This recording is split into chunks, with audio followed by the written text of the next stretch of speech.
So, I have to admit, Philip DeFranco has been doing some of the best news coverage on the internet lately. Not only is his team doing a very good job of gathering relevant information, but they're doing a really good job of, like, splicing together footage that's relevant that normally I have to go hunting for from like 5 different news sources. Like, let's say an oil pipeline explodes.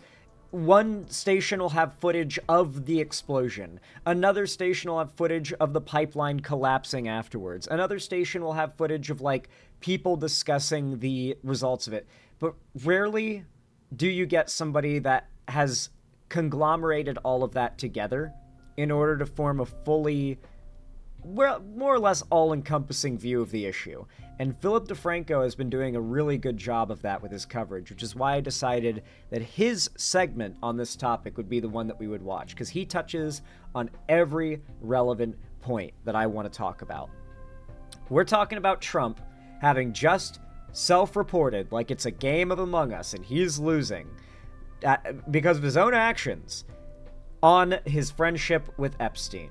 You see, people believed that his now dead, no pun intended, relationship with Epstein ended due to a conflict over wanting to buy some real estate in Florida, around the Mar-a-Lago area. That's the story that's been official for years and years and years and years, way before the Epstein scandal even. However, Donald Trump, in a conversation with I think NBC journalist, I believe, if I'm not mistaken, admitted the real reason why he and Epstein stopped being friends.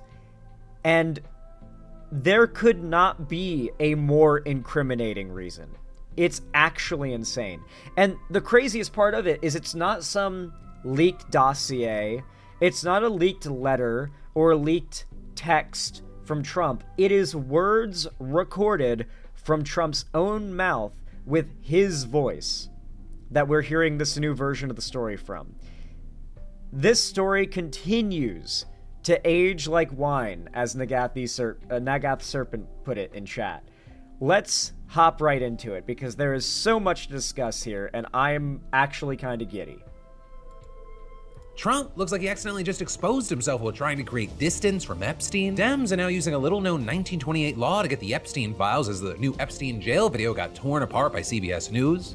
That's right. Who's out there fighting for us to get the Epstein files? Democrats. Sure as hell ain't Republicans now that they've been elected. Many shouting it's just not adding up. What happened with Russia's huge 8.8 magnitude earthquake and the Oprah scandal it created? And the housing situation in America is so horrible that Democrats and Republicans actually work together on something that could change everything. We're talking about all of that and even more on today's brand new Philip DeFranco show, you daily dive into the news, starting with this. This Epstein scandal just continues to grow. Just so many details in the Epstein story, they're just not adding up. And now the Democrats are hatching a plan to blow it wide open. And where we'll start is with the apparent breakup between Trump and Epstein in 2004. Because the exact reason these lovebirds split, it's kind of been and still is a bit of a mystery, with some reports suggesting it had to do with a bitter real estate deal, and others claiming it was because Epstein acted inappropriately toward a daughter of a member of Mar-a-Lago. And then this month, you had the White House insisting that Trump actually cut ties with him because Epstein was a, quote, creep. But then this past Monday during the White House, aka Trump, trying to say, well, actually, I stopped being friends with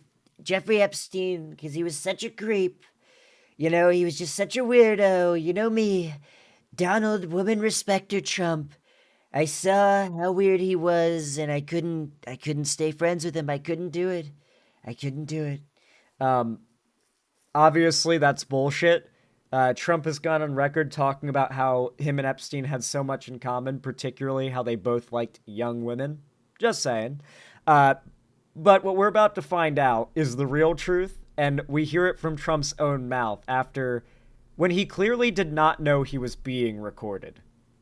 During his meeting with Keir Starmer, Trump himself offered a third explanation that seemed to contradict his own White House. He stole people that work for me. I said, don't ever do that again. He did it again, and I threw him out of the place, persona non grata. And so after that, you had people going, okay, so was he... So that's the actual story, but there is more to it. Hold your horses. He gets clipped going into more detail later. But apparently the real reason they broke up was because Jeffrey Epstein was poaching people from his company, from his companies, and taking them to his own company. And that is something that Donald Trump has like a zero tolerance policy for when it comes to his friends, apparently. Like, if you're in the business world and friends with Trump, never poach an employee from him or an ex-employee, because he'll burn the bridge with you in a heartbeat. Is he a creep or did he poach your staff? And then yesterday you had a reporter pressing him for clarification. So can you explain that discrepancy? Here it is. The same thing, it's sort of a little bit of the same thing. So is that what was meant by being a creep? I'm the travel pool, but I'm with NBC News. NBC fake news. But then you had skeptics pointing out that when you combine that with comments like this, When they steal people, I don't like it. and this, The concept of taking people that work for me is bad. and this, When I heard about it, I told them, I said, listen, we don't want you taking our people. it sounds like, or at least his story now, is that Epstein's transgression was that he violated Trump's general rule against poaching employees and not that he raped underage girls or acted creepy. Though also, when a reporter asked, he did admit that those employees fit a specific demographic. Some of them. This. Okay. Now, on its own, the idea that Donald Trump years and years ago burnt the bridge with Epstein over Epstein poaching his employees is totally reasonable. Like, that's not even that damning, right? Admittedly, it's a little questionable that he felt the need to lie and claim, A, that it was over a real estate, disagreement, that they both wanted to buy a place and they got into a bidding war, and that led to their friendship breaking up. That's been a claim he's made at some point. Then the White House, under his orders, claimed that Trump and Epstein stopped being friends because Trump thought Epstein was creepy, which is a very convenient reason for him to have stopped being friends with Epstein, all things considered. And then you've got the final bit here, the actual thing that I think makes this kind of suspicious, which is who exactly were the people that got poached by Epstein. Like, who are we talking about? What kind of employees? What did they do? And specifically, as you're about to find out, what demographics did they fall into? Were these employees that were poached young women, perhaps? And wait till you find out who one of these young women was, because the answer is yes, they were young women. But let's listen. Young women. Well, I don't want to say, but everyone knows the people that were taken, and the answer is yes. And then when a reporter asked whether one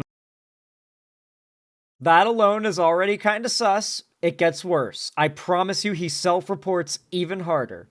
So now the real story, as we found out now, is that Epstein poached young women from his business, and that is what caused strife. I swear to God, it's about to get even worse, though.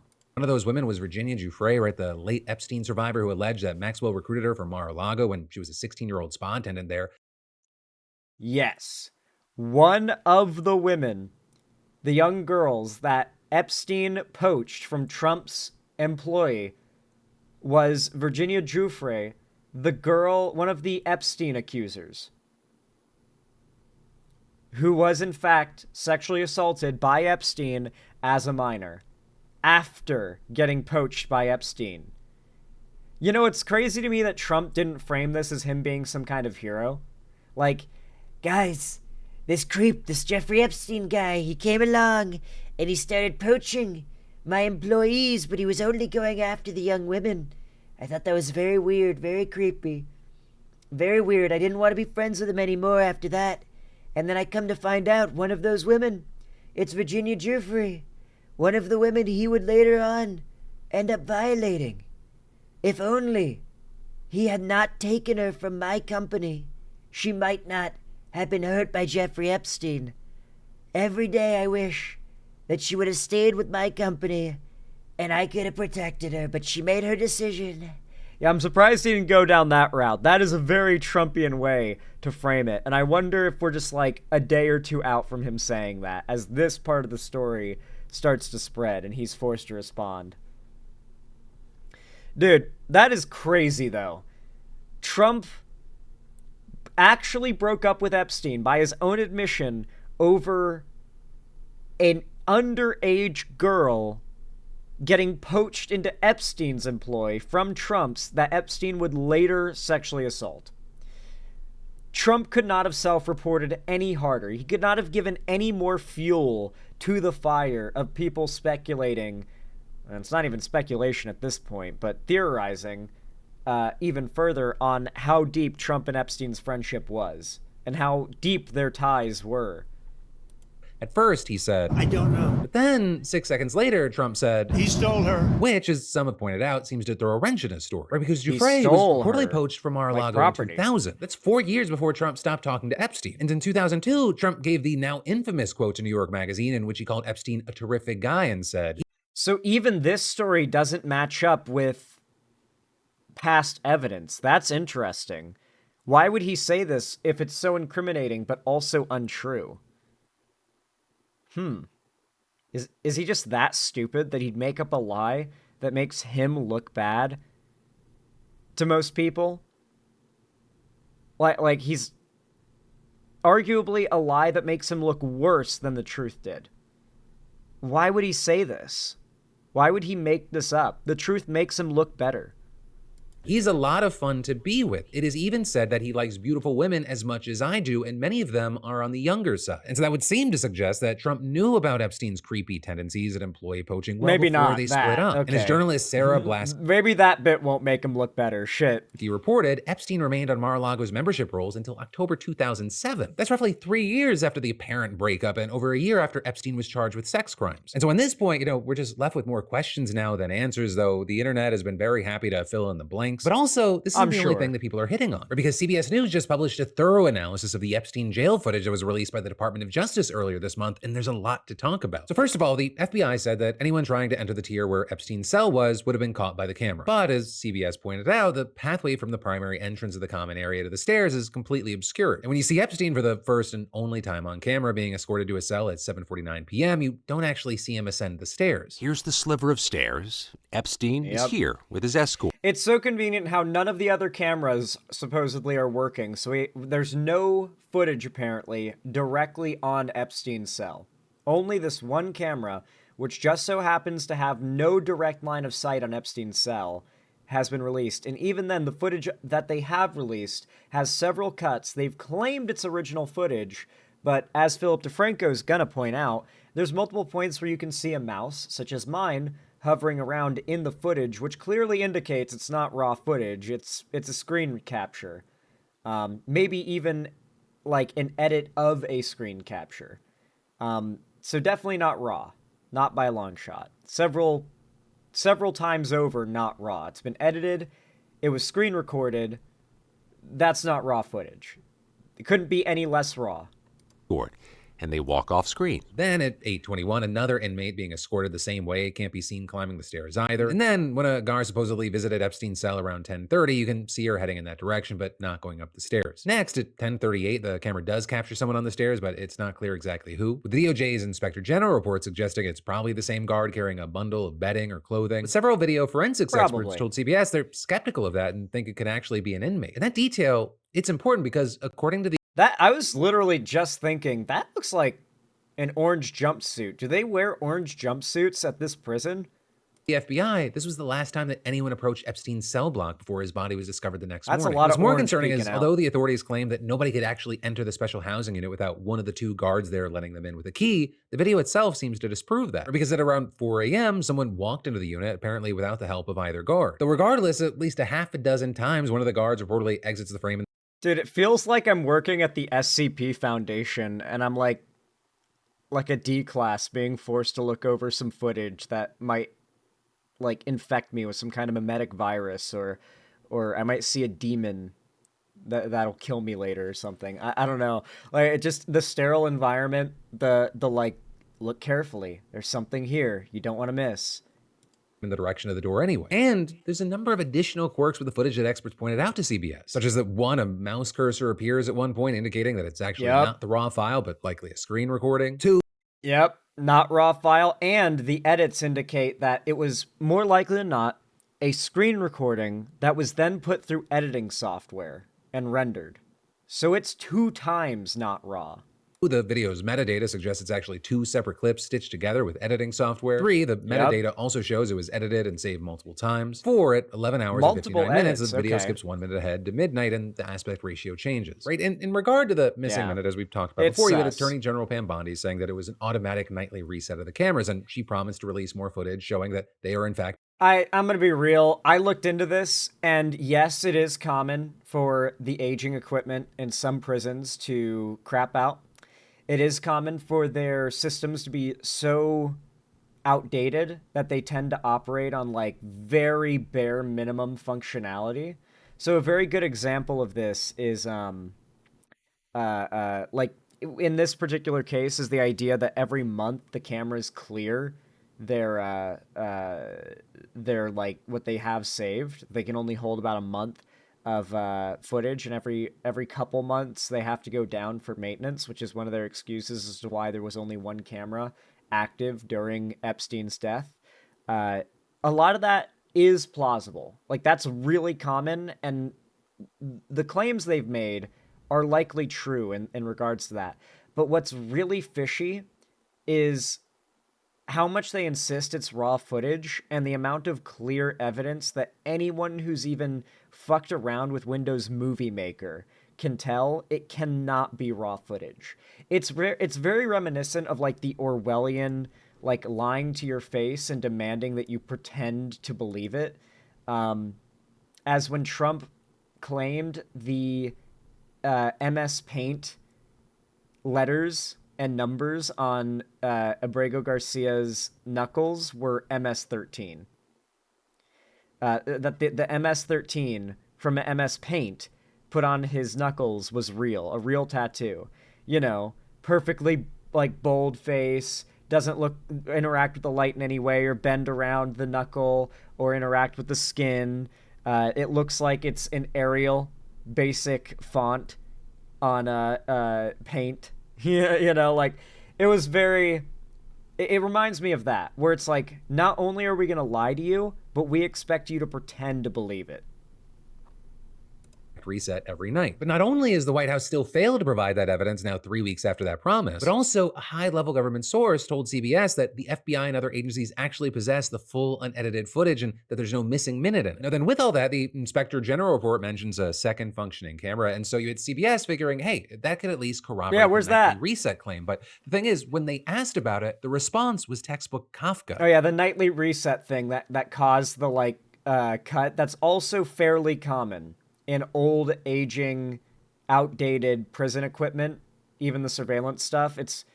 They don't expect to have footage for cases like this, believe it or not. It's like more for just keeping an eye on things and making sure there's not a fucking prison riot or stabbing going down in like the main area. They don't expect it to be like a national interest to dig. So it's possible. But man, it is so convenient, isn't it? That all these cameras happen to be down or not able to catch what was happening to deny or prove what happened in Epstein's cell. And meanwhile, Donald Trump was president both when Epstein died and is president now, and is the one blocking the release of any further information on Epstein and his clients. That combination of factors is a little bit suspicious. We reached out to the Department of Justice to see about obtaining that footage. They referred us to the FBI, who referred us back to the Department of Justice. But if they're not going to hand over the footage, let alone the files willingly, Congress just might force them to. And no, House Speaker Mike Johnson did not have a change of heart. He's still blocking the resolution from Thomas Massie and others. Rather, what we're seeing is that the Democrats have discovered a little trick that may let them bypass the Republican majority. Because you see, it turns out that there's a rarely invoked law from 1928 that compels an executive branch agency to hand over requested information when it is requested by at least 5 members of the Senate's Homeland Security and Governmental Affairs Committee. And it just so happens that there are 7 Democrats on that committee. And so today, all of them, along with Minority Leader Chuck Schumer, sent a letter to the DOJ demanding the full and complete Epstein files. And they requested those files by August 15th, saying, "Our request covers all documents, files, evidence, and other materials in possession of the DOJ, the FBI, related to the case of United States versus Jeffrey Epstein. Every single time Donald Trump or his administration or Republican leaders have had a chance to be transparent about the Epstein files, they have chosen to hide. Donald Trump should stop hiding from the truth. Real. He should stop hiding from the American people. Now, a possible My only criticism is, could we just have a bit of energy? Just a little bit of energy. Trump is hiding the Epstein files from us. I want to see it. I'm curious. I want to know if any of you in this room are on Epstein's client list. Why are they hiding it from us? Why are Trump and his loyalists refusing to release this information they said they had? Like, even if it's just played up, play it up. Play up the anger. Make it very clear that you're out here fighting for the Epstein files. He is, but it's low energy in a way. It's not going to get people going, yeah, this guy, yeah, he's speaking for us. Let's go. Well, caveat here is that this 5-member rule, it has not faced significant tests in the court, so it's actually unclear whether it's going to be enforceable. But still, this is actually a bold move from Schumer. Because, while there's been a lot of talk, and recently he demanded a closed-door briefing between the White House and Senate on the Epstein files, and he's called for the FBI to conduct a counterintelligence threat assessment related to the files. Now he's actually doing something with some teeth. And notably, if this move provokes a legal battle with the White House, then that'll force Senate Republicans to choose between backing Trump and protecting their own power of congressional oversight. Though there, I have to note that any legal case, it could take years and might end up before the Supreme Court. But for now, just more and more continuing to happen on this Trump-Epstein front. And then you've got more news. Very good coverage from Philip DeFranco. Just very well consolidated information.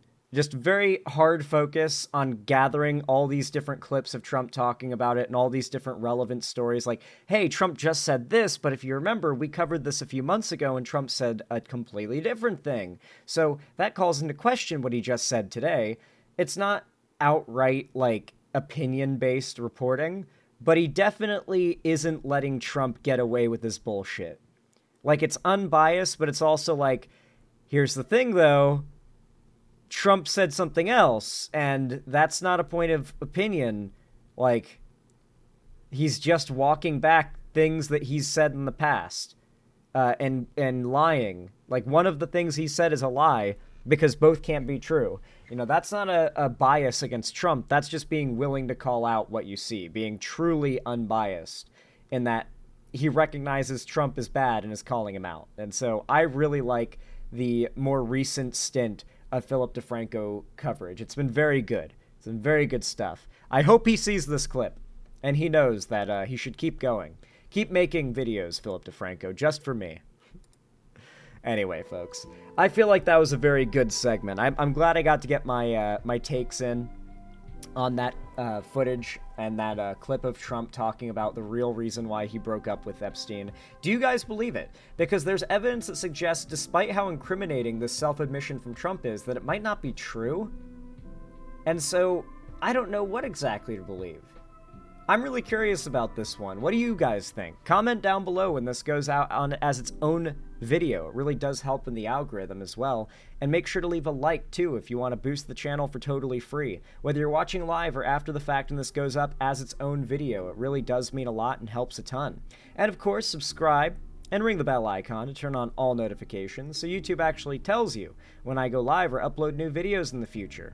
Finally, not finally, but close to finally, if you want to see more from me on other platforms, you can follow my social medias linked down below in the description, particularly my fan Discord, as that is the main hub of my fan base and community, and on top of that, I host weekly call-in streams, watch parties, and movie nights there every Friday, so if you don't want to miss a thing, make sure you join my Discord through the link down below. Finally, if you want to support me directly, financially, help me keep the lights on and a roof above my head here at the Xander Hall studio, then please consider donating, subscribing, or gifting a sub on my website, xanderhall.com/live, or support me through YouTube, Twitch, Streamlabs, Stream Elements, Patreon, or buy some custom Xander Hall merch through the Streamlabs link down below. Regardless of how you support the channel, though, I really appreciate it, and as always, have a good one.